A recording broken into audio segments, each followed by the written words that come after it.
여러분, 오늘 말씀은 하지 말아야 할 것에 대한 말씀인데요. 여러분, 이 땅에서는 해야 할 거, 하지 말아야 할 거 있지 않습니까? 운전할 때 보면 안전벨트는 꼭 해야 되고요. 음주운전은 하지 말아야 되는 거예요.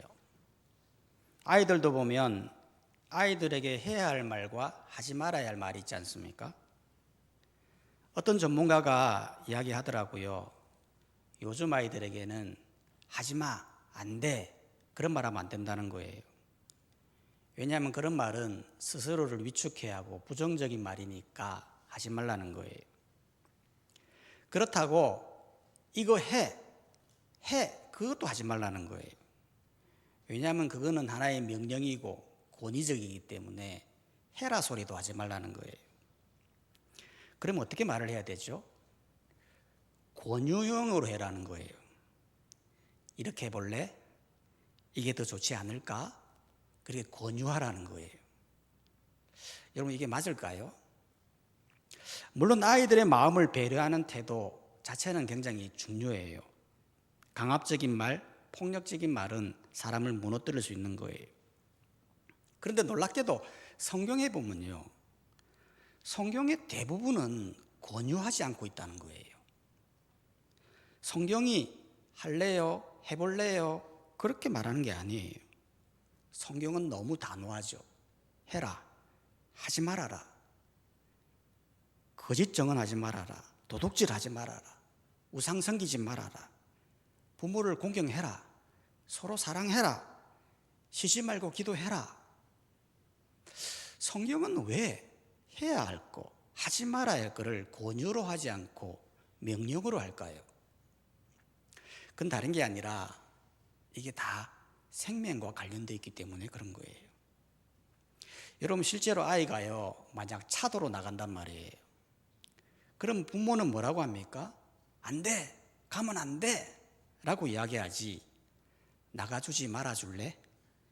차도로 안 나가는 방향으로 생각하는 건 어떨까? 그렇게 말하지 않는다는 거예요. 왜요? 그건 생명과 관련되어 있기 때문에 그런 거예요. 그래서 성경은 항상 명령형으로 말하는 거예요. 단호하게 말하는 거예요. 그러면 안 돼, 그러면 죽어, 그렇게 해야 돼, 그래야 너가 살아. 즉 생명의 관점에서 말하고 있다는 겁니다. 오늘 본문에 나타난 이 히스기야도 마찬가지였어요. 여러분, 이 히스기야 왕은 엄청난 기적과 은혜를 체험한 사람 아닙니까? 아수르라는 큰 나라가 쳐들어왔을 때 기도하여 18만 5천 명의 군대를 이겨냈고요. 또한 중병에 죽어가고 있을 때 하나님께 기도하여 무려 15년을 더 살게 하는 엄청난 기적과 은혜를 경험했단 말이에요. 그런데 놀랍게도 오늘 본문에 보면 하나님이 히스기야를 보고요, 굉장히 노하시는 거예요. 어디까지 노했느냐? 6절 말씀에 보면, 이사야서 39장 6절에 보면, 보라, 날이 이르리니 내 집에 있는 모든 소유와 내 조상들이 오늘까지 쌓아둔 것이 모두 바벨론으로 옮긴 바 되고 남을 것이 없으리라. 여호와의 말이니라. 즉 히스기야가 가지고 있는 모든 소유들이 통째로 바벨론에게 넘겨질 것이다라고 하시면서 굉장히 분노하고 계신 거예요. 아니, 히스기야 왕은 하나님께 큰 은혜를 경험한 사람인데요, 왜 갑자기 하나님께서 히스기야에게 분노하는 걸까요? 그 이유는 다른 게 아니라 히스기야가 하지 말아야 할 행동을 한 거예요. 하지 말아야 할 행동이 무엇이었습니까? 그건 히스기야가 바벨론에게 나라의 곳간을 다 보여준 거예요. 무슨 말이냐면, 실제로 1절에 보면 히스기야가 병들어 죽어가고 있을 때 15년을 기도했지 않습니까? 그랬더니 이 소식을 들은 바벨론 왕이 너무 놀라서 글과 예물을 보낸 거예요. 즉 바벨론 왕인 모로닥 발라단이 히스기야가 병들었다가 나았다함을 듣고 히스기야에게 글과 예물을 보낸지라. 한 나라의 왕이 병들었는데 살아난 것을 다른 나라가 축하해 준다고 하는 것, 굉장히 좋은 일 아니겠습니까? 무엇보다도 당시 바벨론이라는 나라, 아수르 제국 다음으로 신흥 제국으로서 엄청나게 세력을 펼쳐가는 나라인데 그 나라의 왕이 사자들을 보내는 것도 감사하지만 예물까지 보내주니 얼마나 기쁘겠어요. 여기까지는 참 좋았는데요. 그 다음이 문제였어요. 2절에 보면 이사야서 39장 2절에 보면 히스기야가 사자들로 말미암아 기뻐하여 그들에게 보물창고 곧 은금과 향료와 보배로운 기름과 모든 무기고에 있는 것을 다 보여주었으니 히스기야가 궁중의 소유와 전 국내의 소유를 보이지 아니한 것이 없는지라.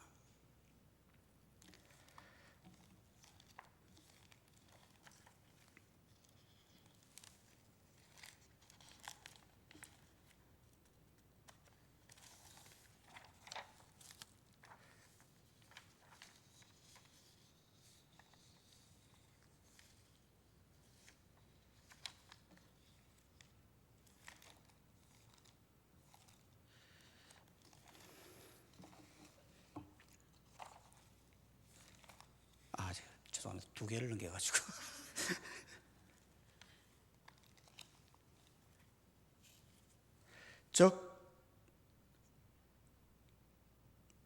즉 축하해 줄 일이 있어가지고 너무 기뻐서 유다에 있는 모든 소유를 다 보여주었다는 거예요. 즉 곳간에 있는 것, 궁중에 있는 것, 무기고에 있는 것, 이걸 다 보여주어서 보여주지 없을 것이 없을 정도로 다 보여준 거예요. 여러분, 이건 왕으로서 절대 하지 말아야 할 행동이잖아요. 이건 마치 우리나라 대통령이 병에 걸려서 죽었다가 살아났는데 일본에서 축하해 준다고 사절단을 보냈더니 대통령이 너무 기분이 좋아가지고 나라의 모든 소유들, 정보들, 군사력 다 보여주는 거예요. 물론 왕이 기뻐서 궁전을 보여줄 수 있어요. 보물창고도 보여줄 수 있어요. 하지만 무기고는 안 되잖아요. 왜냐하면 무기고를 보여줬다고 하는 것은 그 나라의 군사력을 다 보여주는 거예요. 이건 심각한 안보의 문제잖아요. 요즘 나라들이 얼마나 안보에 신경을 많이 씁니까? 그 나라에 아무리 좋은 기술도 이게 나라의 안보의 문제면 억만금을 줘도 안 팔거든요. 그런데 히스기야는 통째로 이걸 다 보여줬다는 거예요. 즉 재물, 재산, 군사력, 무기고, 정보 전략 다 보여준 거예요. 왜 다 보여주었던 걸까요? 그 이유는 세 가지 이유가 있는데 첫 번째가 바로 영적 안일함이었다는 거예요. 무슨 말이냐면 여러분 히스기야는 앞서 엄청난 승리를 경험했잖아요. 여러분 한번 생각해 보십시오. 아수르라는 군대가 쳐들어왔어요. 그런데 기드온이가 이겼어요. 그것도 천사를 보내어 단번에 이겨버렸단 말이에요. 또한 아파서 죽을 뻔했어요. 못 산다고 했거든요. 그런데 기도했더니 15년이나 더 살게 될 거라고 하나님이 직접 응답하셨단 말이에요. 그러니 이 히스기야의 마음에 어떤 마음이 들겠어요? 자신감으로 충만해 있는 거예요.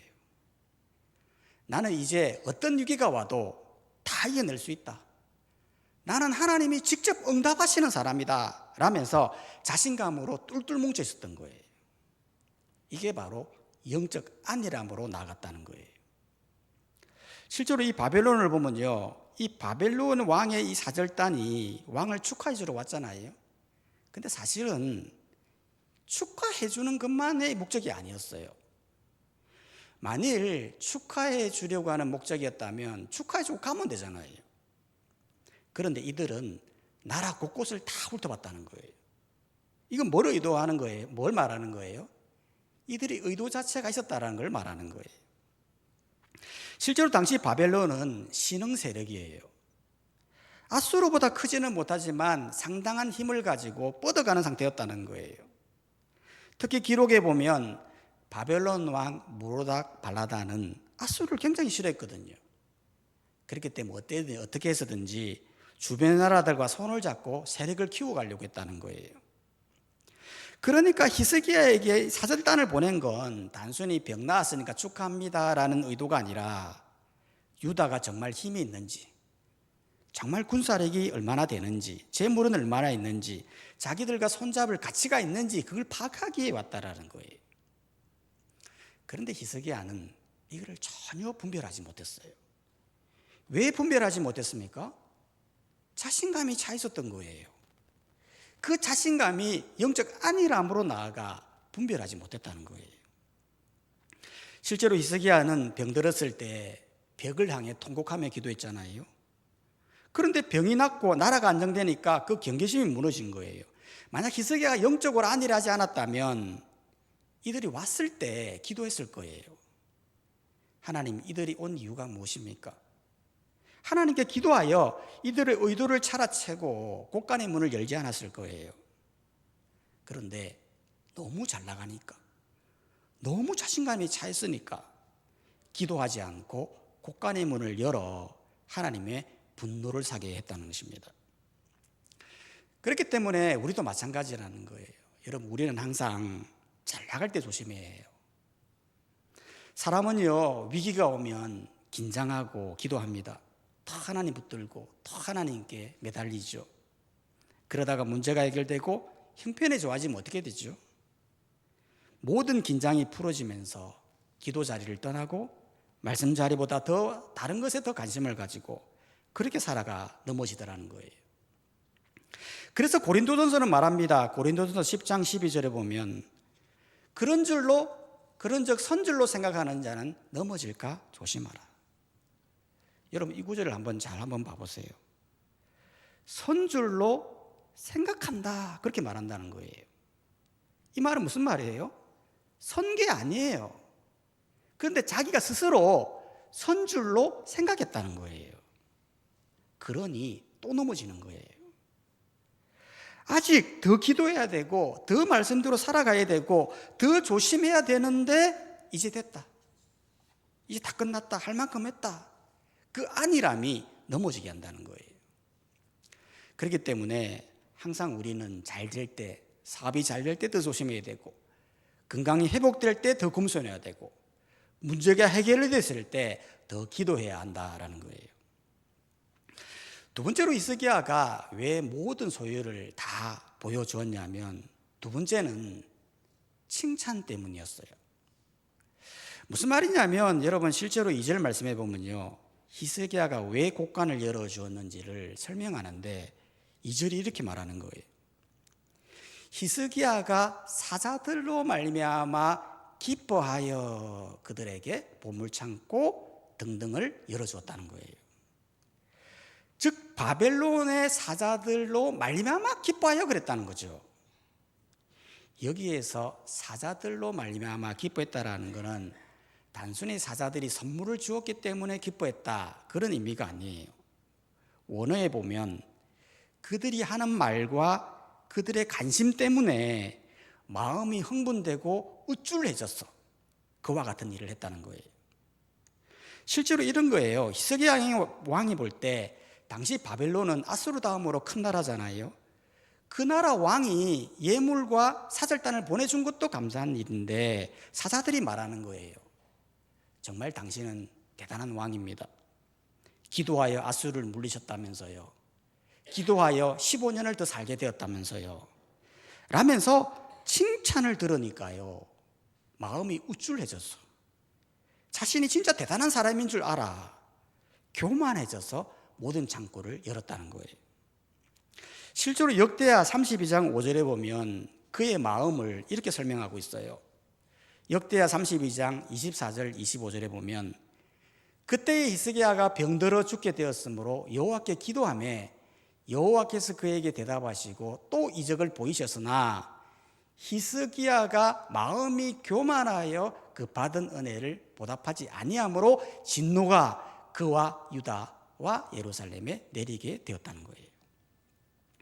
즉 사자들의 그 칭찬이 그를 우쭐하게 하고 급기야 교만하게 되어 자기 가진 것을 다 보여줬다는 거예요. 실제로도 그렇지 않습니까? 사람이 칭찬하면요, 자기의 것을 다 오픈해요. 들릴라를 한번 봐보십시오. 삼손 유혹할 때 어떻게 하던가요?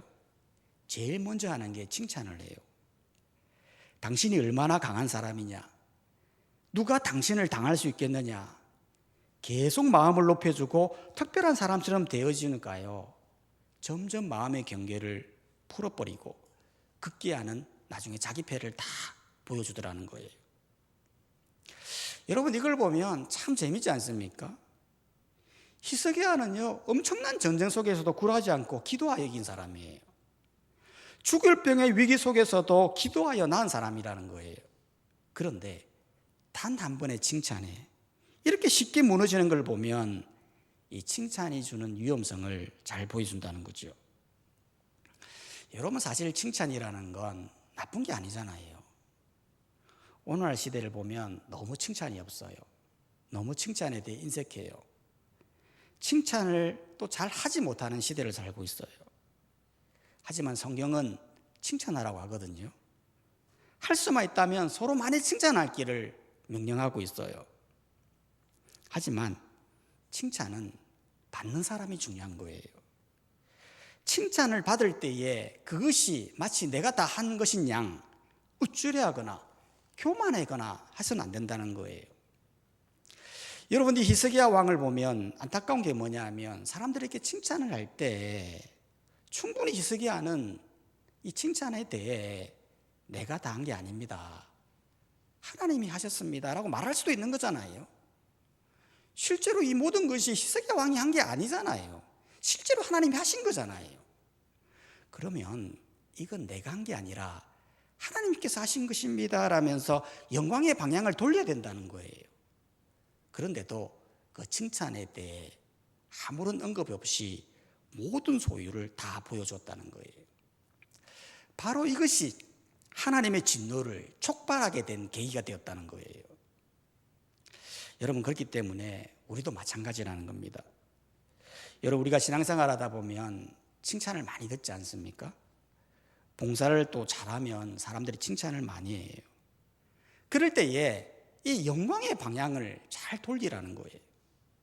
나에게로 영광을 돌릴 게 아니라 하나님이 하셨음을 하나님께로 돌리라는 거죠. 최근에 저희 교회 한 집사님도 교회에서 굉장히 열심히 봉사하시는 분이 있거든요. 최근에 식당에 갔더니 식당에 녹이 썰어가지고 주방 도구들이 녹이 썰고 때가 차고 이랬었어요. 근데 그거를 유튜브에 검색을 다 해가지고 약품을 사오셔가지고 깨끗하게 녹이나 때를 다 제거한 거예요. 완전히 새 제품을 만들어 놓은 거예요. 또한 교회 하단 있지 않습니까? 이거 다 잘라가지고 다 깨끗하게 정리한 거예요. 옥상 구석구석 가가지고 막 정리를 다 하시는 거예요. 그러니까 제가 볼 때 얼마나 감사해요. 그러니까 칭찬하는 거예요. 야, 집사님 대단하시다고. 너무 잘하신다고. 그렇게 칭찬하면서도 제 마음에 또 마음이 또 두려운 거예요. 혹시 이 칭찬을 하면서 자기의 것으로 받아들여 우쭐하고 교만하지 않을까, 그런 생각이 드는 거예요. 왜냐하면 제가 이런 경험이 있었거든요. 제가 이전교회에서 한 구역장님이 계셨는데요, 그분은 무슨 일을 하면 꼭 제게 전화가 오는 거예요. 목사님, 제 이거 했습니다, 이렇게 이야기하는 거예요. 그럼 제가 어떻게 해요? 야, 구역장님 정말 대단하세요. 구역장님 없으면 구역이 무너질 것 같아요. 대단하세요, 칭찬해요. 그러면 구역장님 너무 좋아하는 거예요. 성령 충만해가지고 너무 행복해해요. 그런데 어느 날은 전화가 왔는데 제가 너무 바빠가지고 돌아보지도 못하고 칭찬도 제대로 하지 못한 거예요. 그러면 너무 섭섭해하는 거예요. 그럼 뭐라고 이야기하느냐 하면 교회에 사랑이 없다, 뭐 그런 식으로 이야기를 하는 거예요. 그때 제가 드는 생각이 뭐냐면, 야, 이분은 누구 때문에 신앙생활을 하는 걸까? 목사 때문에 하나? 아니면 자기 영광을 위해서 하나? 그런 생각이 들더라고요. 여러분, 칭찬에 의해서 움직이는 성도가 되지 말고 칭찬이 없어도 움직이는 성도, 목사 때문에 아니라 하나님 때문에 움직이는 성도, 그런 성도가 되어야 한다는 거예요. 여러분, 히스기야는 단 한 번의 칭찬으로 말미암아 자기에게 영광을 돌림으로써 하나님께 분노의 대상이 되었다는 거예요. 그렇기 때문에 여러분, 우리가 받는 모든 일들의 모든 영광의 방향을 하나님께 돌리는 성도님들이 되시기를 주의 이름으로 축원합니다. 세 번째로 히스기야가 왜 모든 소유를 다 보여주었냐면 그건 세상을 의지해서 그런 거예요. 무슨 말이냐면 여러분, 히스기야가 바벨론 사자들에게 모든 것을 다 보여준 건 단순한 칭찬 한마디 때문은 아니었어요. 왜냐하면 만약 칭찬 하나였다면 굳이 무기고까지 보여줄 필요는 없잖아요. 그런데 무기고까지 보여줬다고 하는 것은 히스기야도 나름 계산을 한 거예요. 즉 이참에 바벨론과 힘을 한번 합치면 아수르를 무너뜨리고 전 세계 패권을 차지할 수 있겠다라고 하는 계산에 의해서 모든 걸 다 보여줬다는 거예요. 이건 무엇을 의미하는 거예요? 하나님보다 세상을 더 의지하고자 하는 마음이 컸다는 의미예요. 왜냐하면 사실 히스기야가요, 앞선 수많은 전쟁이나 죽을 병에서 물리친 건 모두가 다 하나님 의지해서 그런 거잖아요. 기도하는 게 뭐예요? 하나님 의지하겠다는 의미잖아요. 그런데 히스기야는 시간이 지나니까요, 그 은혜를 잊어버리고 다시 눈에 보이는 세상의 힘을 의지하고자 하는 마음이 강하게 작동했다는 거예요. 사람이 항상 이렇다는 겁니다. 어려울 때는 하나님 찾다가요, 조금 안정되어지면 세상의 방법과 세상의 계산으로 돌아간다는 거예요. 물론 우리에게 이런 세상의 방법, 사람, 준비 필요해요. 하지만 무엇이 되었든 간에 우리는 하나님을 앞세울 수는 없다는 거예요. 하나님보다 더 앞세울 수 있는 것은 없다는 거예요. 여러분, 하나님께서 히스기야를 분노하게 하신 건 단순히 보물을 보여줬다, 그게 아니었어요. 이사야 31장 1절은 말하지 않습니까? 이사야 31장 1절에 보면 도움을 구하러 애굽으로 내려가는 자들은 화 있을진저 그들은 말을 의지하며 병거의 많음과 마병의 심히 강함을 의지하고 이스라엘의 거룩하신 이를 앙모하지 아니하며 여호와를 구하지 아니하나니. 즉 히스기야는 하나님보다 세상의 것들을 더 의지함으로 그 마음의 중심이 바뀌었으므로 하나님께서 분노하셨다라는 거예요. 그렇기 때문에 우리도 마찬가지입니다. 여러분, 우리가 이 땅을 살아가면서 세상과 더불어 살아가요. 세상의 것을 우리가 다 무시할 수 없어요. 그거를 때로는 의지하며 살아가야 돼요. 하지만 그 모든 세상의 것들은 일시적인 거예요. 시간이 지나면 다 사라지는 것들이에요. 하지만 영원히 변하지 않고 영원한 해결책과 영원한 응답을 주시는 하나님밖에 없는 거예요. 그러니 우리는 하나님만 의지하고 하나님만 붙들고 나아가는 우리가 되어야 한다는 거예요. 여러분, 사람은 잘 될 때 조심해야 돼요. 응답받고 은혜 받았다고 방심하면 안 되고 칭찬받았다고 교만해서도 안 되며 세상의 힘보다 하나님을 더 의지해야 된다는 거예요. 그게 바로 우리가 해야 할 일이며 우리가 무너지지 않는 믿음의 길이라는 것입니다. 그렇게 신앙생활 잘 감당하는 우리 모든 성도님들이 되시기를 주님의 이름으로 축복합니다. 우리 이 시간 다 함께 말씀을 생각하시면서 한번 기도했으면 좋겠습니다. 나는 지금까지 어떤 방식으로 살아왔는지, 우리가 해야 할 것들 하지 않고 하지 말아야 할 것들을 하며 살아온 우리의 모습이 아닌지 우리 자신을 잘 살펴보면서 잘 될 수 있도록 더 기도하고 칭찬받을 수 있도록 하나님께 더 영광을 돌리고 끝까지 하나님만 의지하며 살아가는 제가 되게 하여 주시옵소서. 함께 통성으로 기도하며 나가도록 하겠습니다. 하나님